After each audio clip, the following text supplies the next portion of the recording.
cab with Diaz Diving. I'm here at the Delfini on June 25th, 2024. We just completed a hull cleaning and we've changed 2 of the zincs. As you can see here, there's still 1 more zinc that needs to be replaced.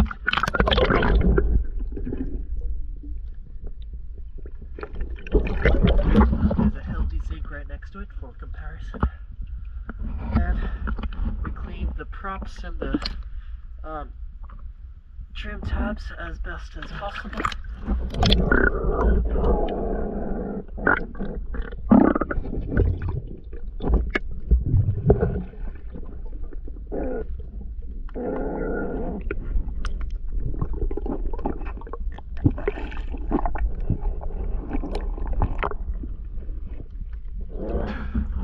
Along with the outside of the boat.